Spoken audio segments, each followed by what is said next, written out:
Bienvenidos y bienvenidas a Geopolítica desde aquí.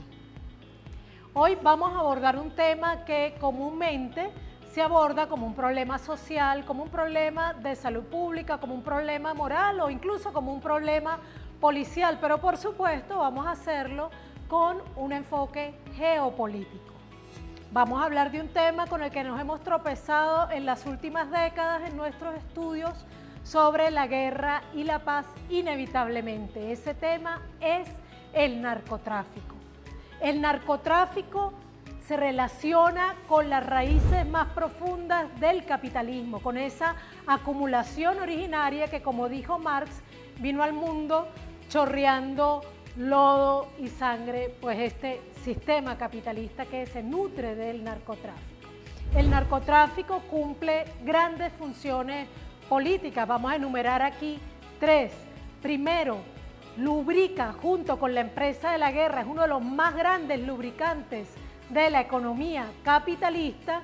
En segundo lugar, financia y legitima las políticas imperialistas y en último lugar, al promover el consumo, pues aumenta la alienación de la clase trabajadora y la fragmenta. En este programa vamos a tratar de dar elementos para darnos cuenta de que desde la lucha contra las drogas que propuso Nixon hasta esta guerra contra los carteles que propone Donald Trump, estamos hablando de una sola estrategia política, como decimos en Venezuela, el mismo museo con diferentes cachimbos. Evidentemente, en estos pocos minutos de programa no vamos a poder profundizar todo lo que este tema podría ser profundizado y seguramente abordaremos este tema en otro programa, pero aspiramos que de este programa les queden más y mejores preguntas sobre el tema que hoy abordamos, que es el narcotráfico y su relación con el imperialismo, porque hay ahí una simbiosis que vamos a tratar de desnudar y que nos interesa que quienes nos escuchan busquen por su cuenta también más información. Recuerden que queremos que cada uno y cada una de ustedes se convierta en un experto en geopolítica, porque esta no es una geopolítica para privilegiados, no es una política para la élite, porque no es geopolítica desde allá, es geopolítica desde aquí, geopolítica para todos y todas, geopolítica vista desde nuestros pueblos. Bienvenidos y bienvenidas.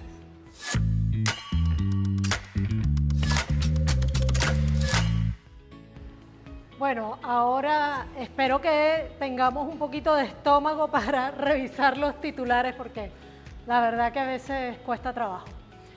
El nuevo Herald, Venezuela, cartel de los soles, la esquiva banda en la diana de Estados Unidos y su despliegue en el Caribe.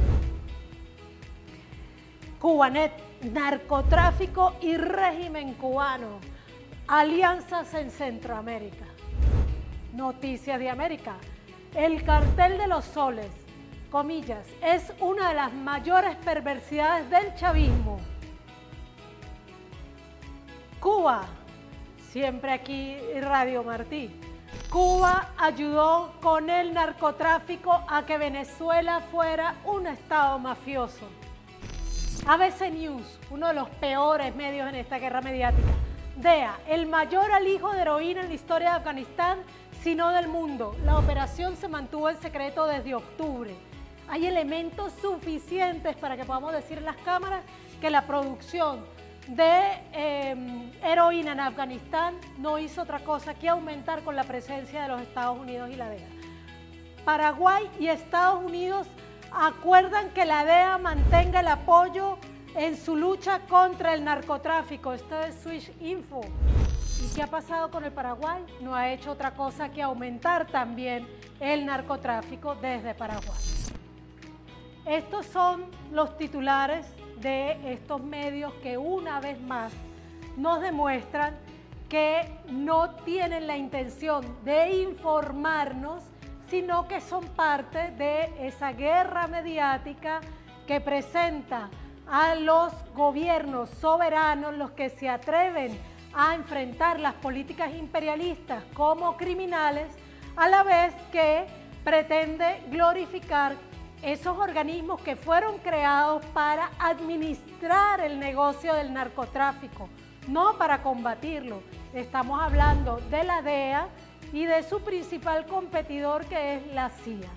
Estos organismos fueron creados para administrar ese negocio del narcotráfico, y si tenemos dudas podemos ver, por ejemplo, cómo desde que nace la DEA, cuando Nixon lanza su lucha contra la droga, contra las drogas, el narcotráfico, que en Colombia era un tímido negocio que estaba empezando a crecer de marihuana, no hizo otra cosa que aumentar hasta convertir a Colombia en ese enclave del narcotráfico en toda América del Sur.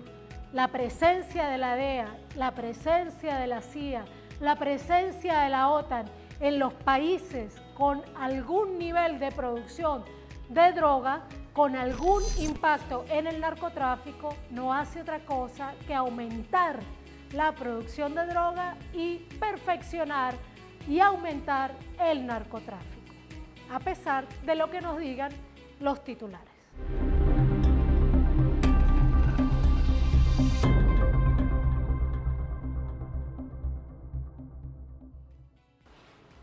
Bueno, vamos a ver ahora nuestra biblioteca. Pero lo primero que vamos a hacer en nuestra biblioteca hoy es cambiar un poco este mapamundi. Vamos a girarlo hasta nuestra madre África. ¿Y por qué hasta nuestra madre África? Bueno, porque en estos días en África se ha estado hablando de la necesidad de cuestionar la escala de Mercator, porque recordemos que no solamente se han procurado ubicar en el norte a los países centrales de la economía central, los países dominantes, los colonizadores, y colocarnos a nosotros al sur como si el espacio tuviera una arriba y una abajo identificable, sino que además esa escala ha garantizado una desproporción de sus territorios con respecto a los nuestros, que les da mayor importancia y les resta importancia a nuestros territorios, y en este caso específicamente a África. Así que vamos a dejar el mapa aquí y vamos ahora sí a nuestra lectura recomendada. Y esto, bueno, tenía que pasar, la verdad. Y es que algún día yo les iba a recomendar un libro escrito por mí. Este libro se llama Nuestra América en Palabras, 10 entrevistas para comprender la guerra y construir la paz. Y es aquí como inician las entrevistas, ese ciclo de entrevistas sobre la guerra y la paz, que comienza escrita y termina en el lenguaje audiovisual. En este libro ustedes van a encontrar lo mejor del libro, que es el prólogo de Atilio Borón, y luego las 10 entrevistas. Hay una que es imprescindible para mí, que es la que le hicimos al antropólogo mexicano Gilberto López y Rivas, pero en este libro ustedes van a encontrar testimonios de quienes participan de la guerra, de quienes estudian la guerra, de quienes han sido víctimas de la guerra y de quienes defienden la paz y luchan cada día por evitar la guerra. De todo eso van a ver aquí. En este libro le pregunto precisamente a un comandante guerrillero, el comandante Pablo Beltrán del Ejército de Liberación Nacional, en el año 2018, en el contexto de la proximidad a los diálogos entre esa insurgencia colombiana y el gobierno colombiano. Y creo que esta entrevista viene muy a propósito para este tema que nos ocupa el día de hoy.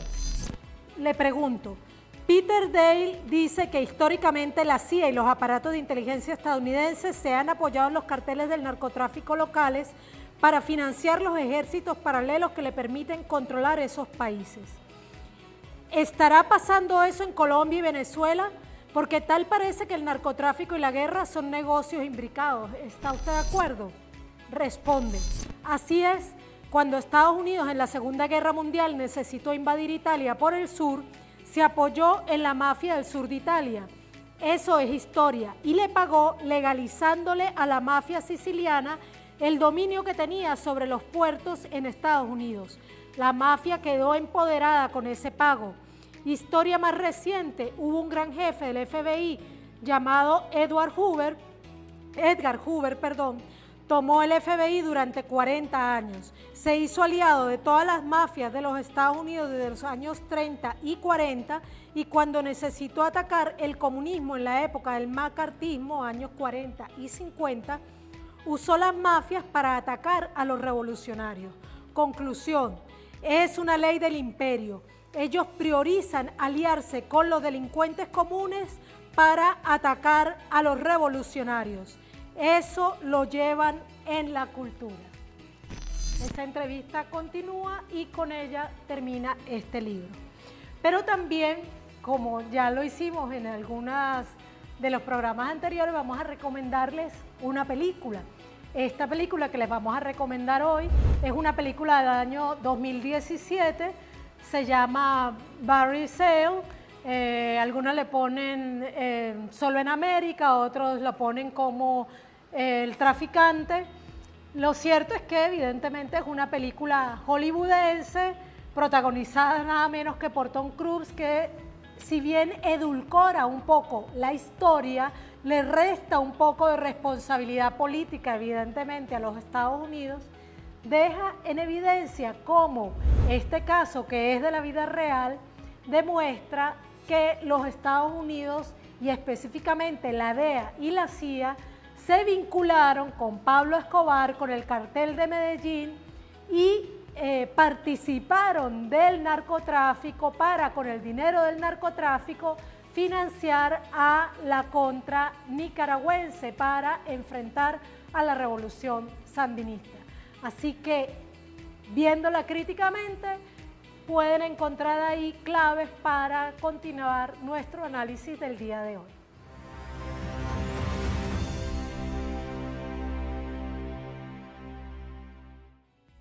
Bueno, ahora vamos con la sección favorita de muchos y muchas que nos escuchan, que nos ven y que nos han hecho saber que les gusta mucho esta sección. Y vamos a movernos entonces en el mapa.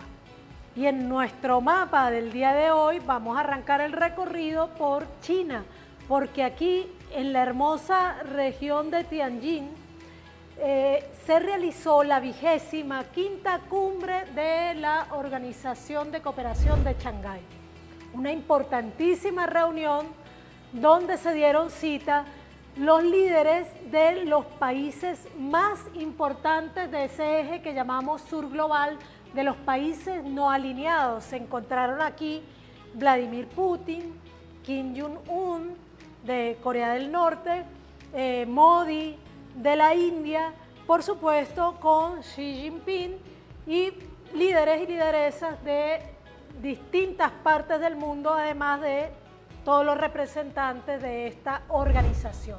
Aquí pasaron cosas muy importantes, tan importantes, que el propio Donald Trump respondió a la foto en la que salían sentados el presidente de China con Putin y con Kim Jong-un, respondió diciendo: mándale saludos a Putin, mándale saludos a Kim, y obviamente mientras ustedes están ahí conspirando contra los Estados Unidos de América. O sea, decimos en Venezuela como que se picó, ¿no? Por la foto tan importante que se generó aquí en esta cumbre.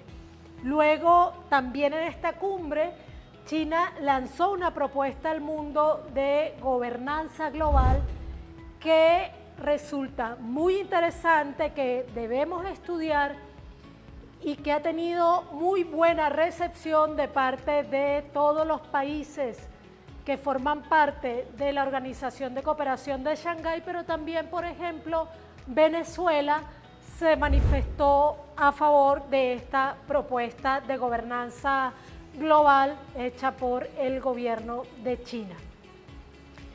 Después de esta cumbre hubo un increíble desfile militar inmenso y disuasivo, desfile militar conmemorando los 80 años de la lucha contra el imperialismo, en este caso japonés, y contra el fascismo, la victoria que obtuvo China en esta lucha.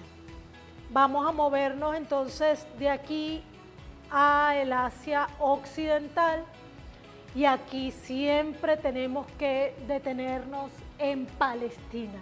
No podemos seguir normalizando lo que está sucediendo en Palestina, no podemos dejar de detenernos en Palestina cada vez que hacemos nuestro análisis, porque esta barbaridad que está cometiendo el sionismo internacional en ese enclave llamado Israel contra el pueblo palestino es verdaderamente vergonzosa para toda la humanidad.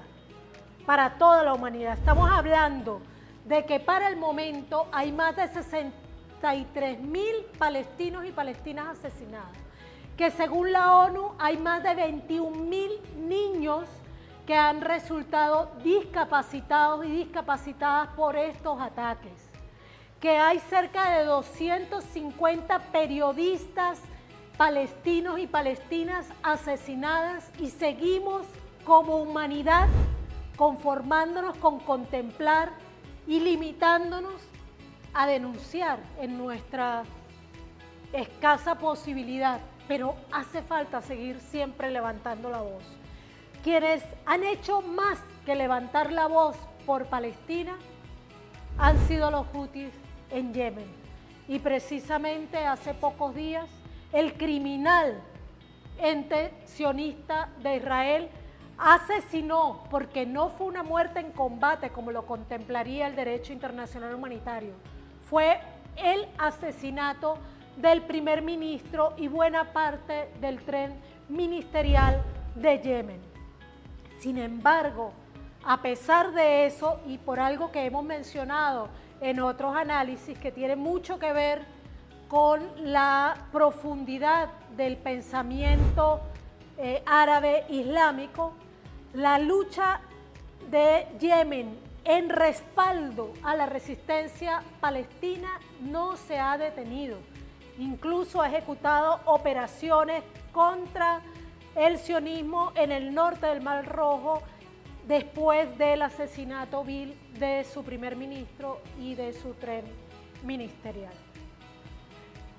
Llegamos al África y hay que señalar que este tiro en el pie, que son esas sanciones y esas guerras arancelarias desatadas por el gobierno estadounidense, han hecho que el intercambio comercial entre China y África llegue a niveles que no había llegado nunca en años anteriores, producto justamente de esa política de sanción.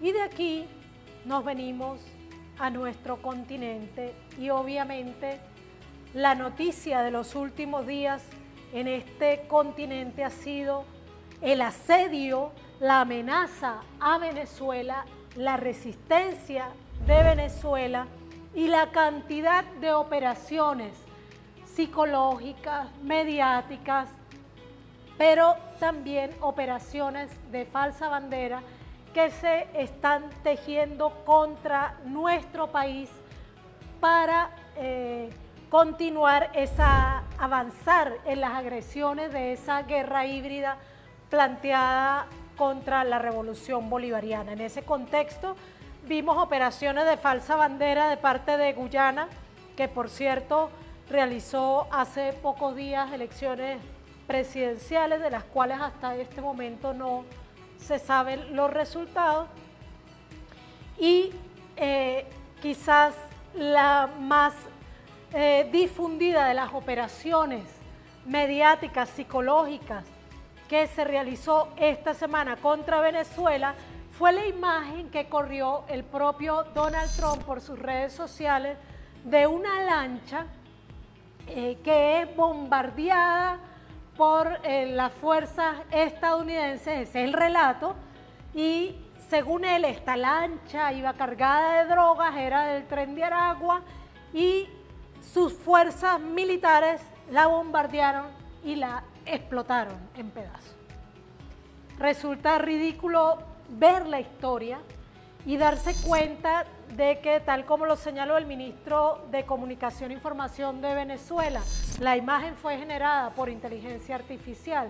Pero además, si supusiéramos que es cierto, el montón de destructores que han colocado en esta región del Caribe, según nos dicen, un submarino nuclear con el que amenazan a Venezuela, que dicen haber posicionado también por el sur del Caribe, toda esa operación para que ante una lancha, que no sabemos dónde decía Tren de Aragua, tal vez me imagino que lo lleva como nombre la lancha, esta es la lancha del Tren de Aragua, que presuntamente cargaba droga, no pudieron detenerla, no pudieron decomisar la droga, no les interesó interrogar, por ejemplo, a quienes supuestamente conducían esa embarcación, no pudieron grabar algo de más calidad que esa,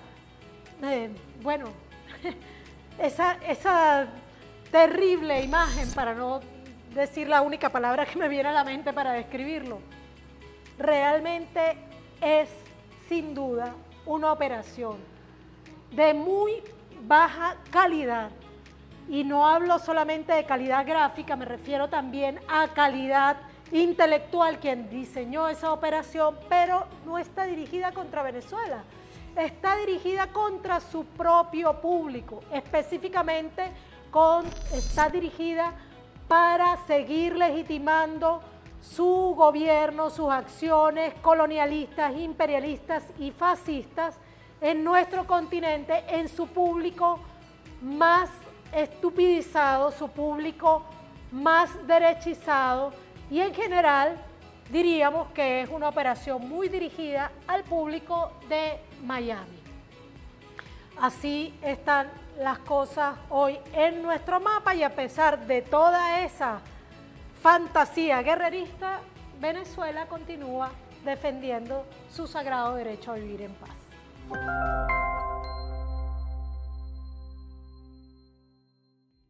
Como hemos explicado en reiteradas ocasiones, el relanzamiento de la doctrina Monroe que hizo Donald Trump en el 2018 en la Asamblea General de las Naciones Unidas implica el relanzamiento del narcotráfico y el paramilitarismo sobre toda nuestra América, y el hecho de que el escenario de guerra próximo sea la región del Indo-Pacífico implica que ese narcotráfico y ese paramilitarismo se va enclavando sobre todo en los puertos del Pacífico de nuestra América, y de ello hay mucha documentación.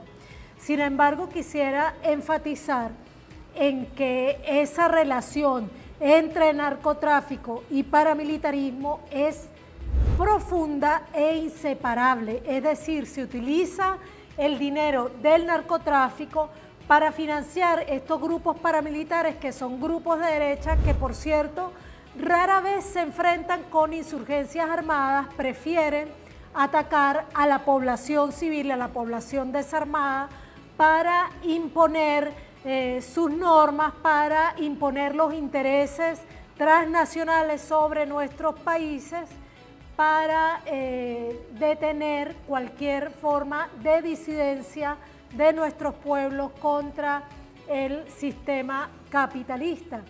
También hay que señalar que ese narcotráfico se utiliza para financiar las más grandes operaciones de inteligencia, es decir, los aparatos de inteligencia más grandes del mundo, que están encabezados en términos de su presencia en diversos países por los Estados Unidos, la OTAN y el Mossad israelí. Esos grandes aparatos de inteligencia tienen que financiar operaciones clandestinas en cerca de más de 150 países, casi cerca de 160, 170 o hasta más países donde tienen presencia la CIA, donde tiene presencia otros organismos de inteligencia estadounidenses, y como ya dije, todos los de la OTAN y el Mossad. Y para financiar esas operaciones necesitan dineros inorgánicos, dineros que no estén registrados. Para eso también utilizan el narcotráfico y la legitimación de capitales. También entonces esto nos hace llegar a una clara conclusión preliminar, y es que Estados Unidos no ataca el narcotráfico. El imperialismo en general no ataca el narcotráfico, por el contrario, a lo que se dedica es administrarlo, porque es un negocio muy lucrativo que, como ya hemos dicho, necesita para mantener lubricada su economía y salvarla de las reiteradas crisis.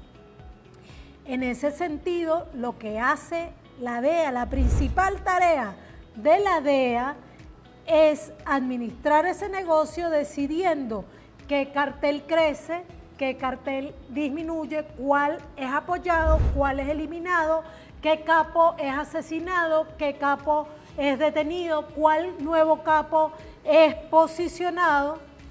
Y por supuesto, en este juego con los carteles del narcotráfico podemos encontrar cómo usan un cartel, luego lo dejan de usar, como sucedió con Pablo Escobar, pero luego decidieron ir más allá y posicionar a un representante de ese mismo cartel en la presidencia de Colombia.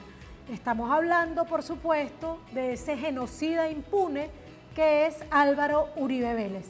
Para profundizar en este análisis, vamos a invitar a que nos acompañe al profesor académico e investigador colombiano Alfonso Insuauste.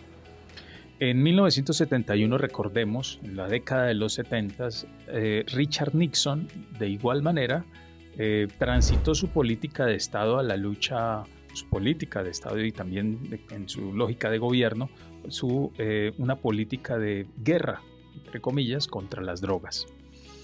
Pero lo que encontramos allí fue, ya con el tiempo y con los documentos y la documentación de los archivos desclasificados que sucede cada tiempo en Estados Unidos, pues hoy tenemos claridad de que en realidad esta política se fundamentó en atacar a los pueblos, en atacar las insubordinaciones, las insurgencias, las emergencias de autonomías y de gobiernos independientes en la región. Recordemos que los 70 es la época de las dictaduras militares que hoy también sabemos y tenemos la plena claridad que fueron impulsadas e impuestas por Estados Unidos para, en su momento, hacerse a minerales, hacerse a recursos, hacerse al control de la región. Y recordemos que estábamos inmersos también en una época de confrontación global entre dos potencias, era la famosa Guerra Fría.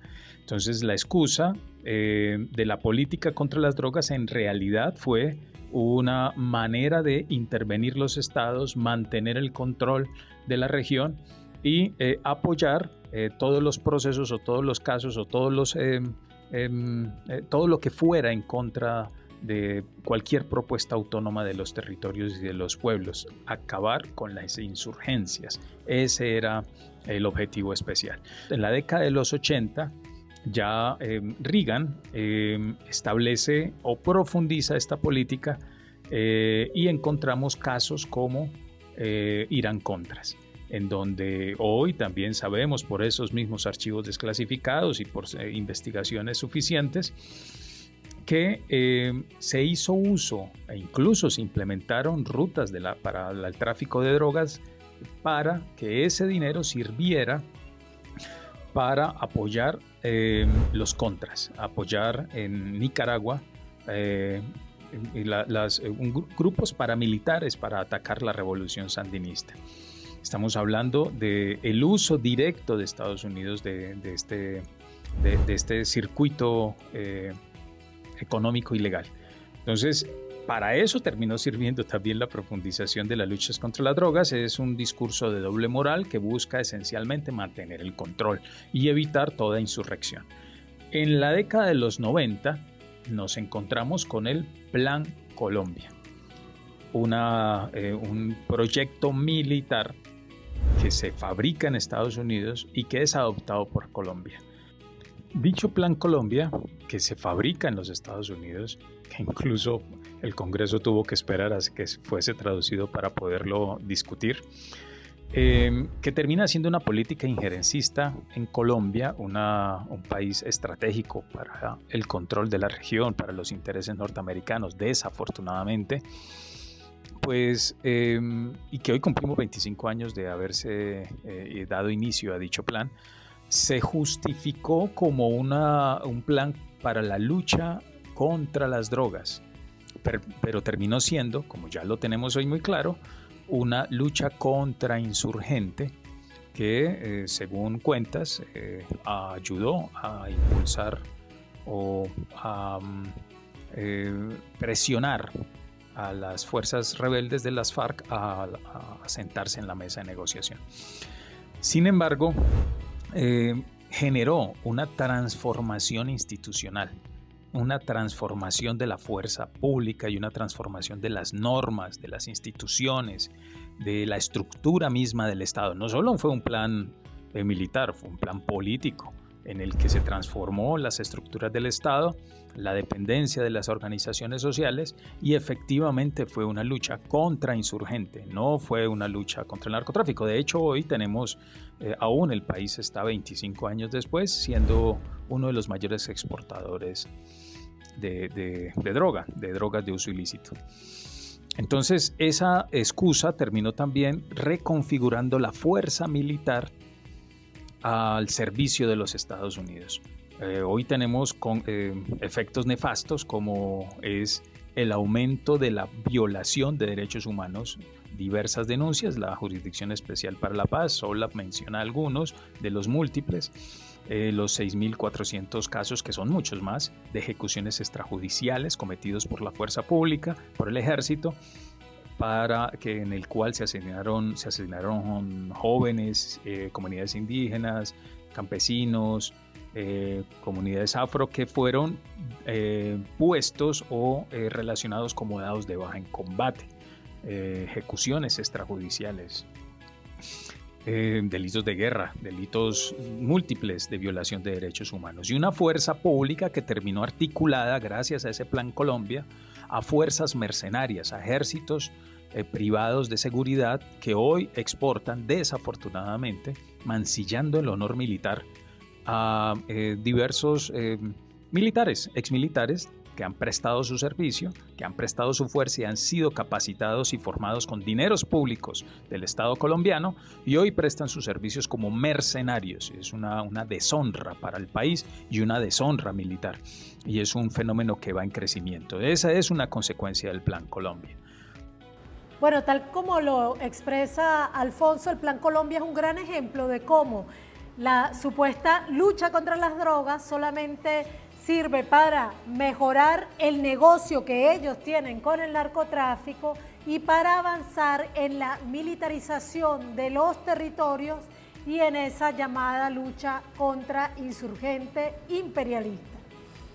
Pero esta utilización del narcotráfico como excusa para imponer modelos económicos no arranca con Nixon.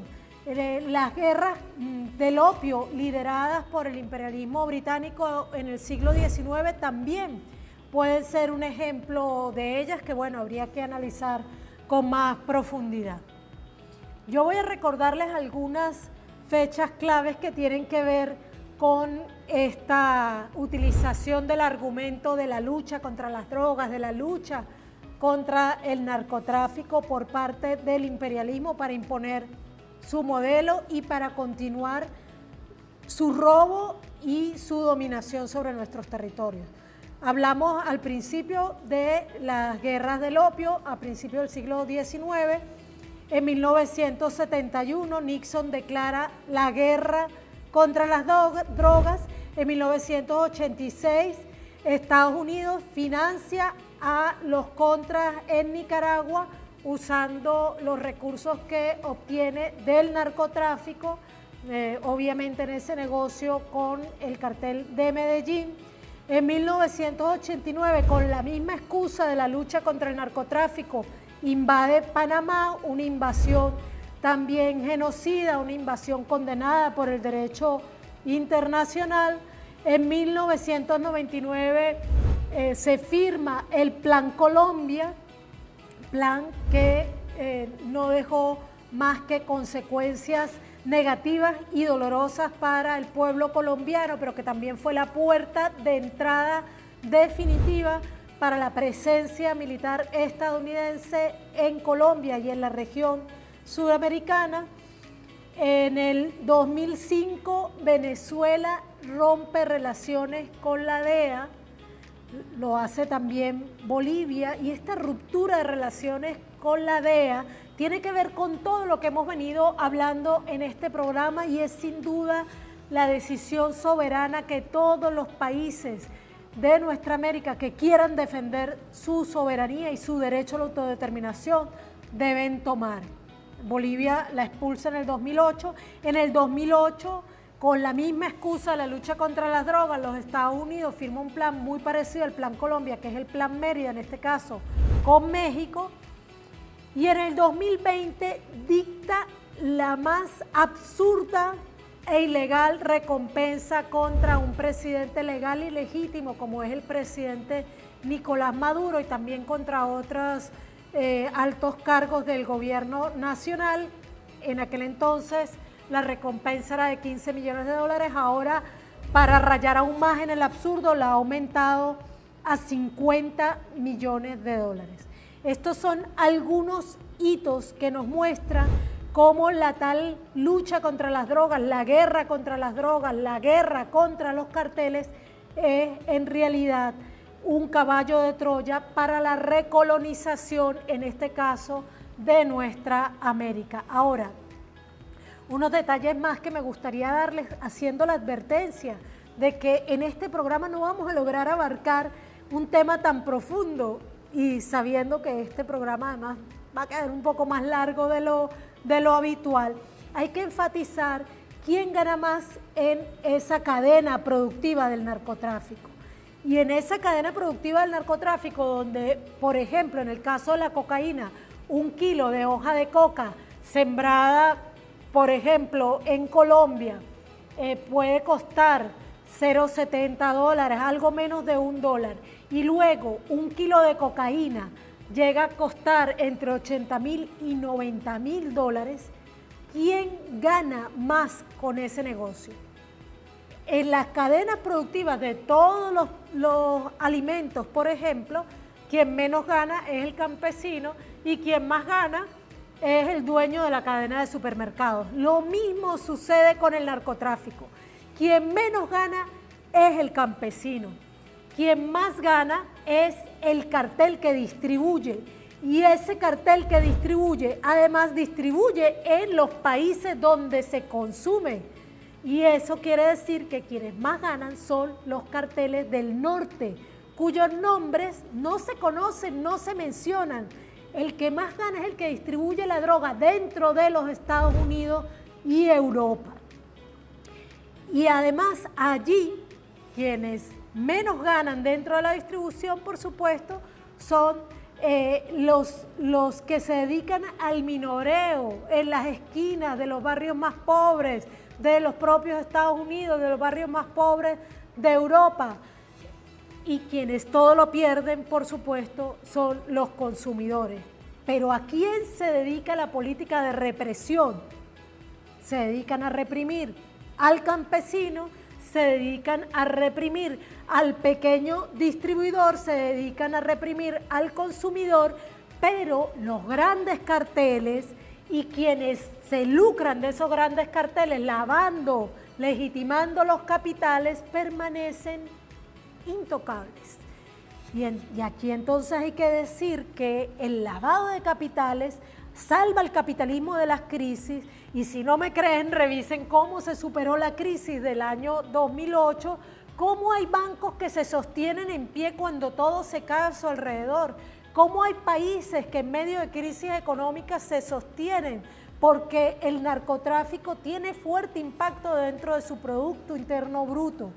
Es importante que veamos eso y que aprendamos también que la legitimación de capitales está relacionada, por supuesto, que con la banca, pero también con negocios como los juegos de azar, como la prostitución, sobre todo la prostitución forzada, el tráfico de personas, pero también con algunos rubros legales como, y muy legitimados, como la construcción y algunos específicamente vinculados a la agroindustria, y podemos hablar específicamente de la ganadería, de la palma aceitera y de otros rubros que se relacionan con la economía capitalista que se teje en torno al narcotráfico. ¿Esto qué quiere decir? Que podemos ver que la mayoría de las bancas, de los grupos financieros que tienen bancos, tienen también relación con el sector de construcción, por ejemplo, y tienen relación con el latifundio, porque todo ese negocio se lucra también de los dineros del narcotráfico. Es decir, que ahí hay un círculo vicioso o virtuoso en este caso, donde se van ellos alimentando, digamos, ¿no?, mutuamente. Digo virtuoso desde el punto de vista de ellos, de su economía capitalista, que es sumamente inmoral e inhumana.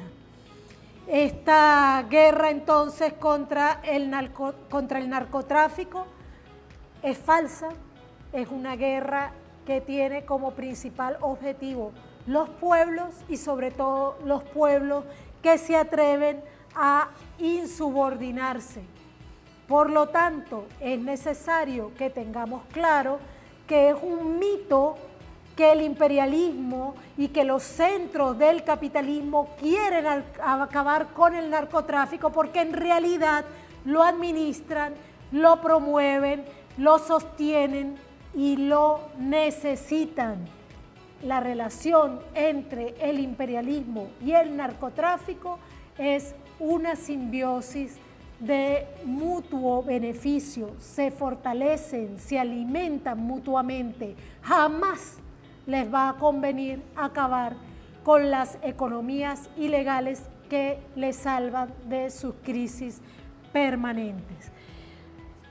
Que dejamos hasta aquí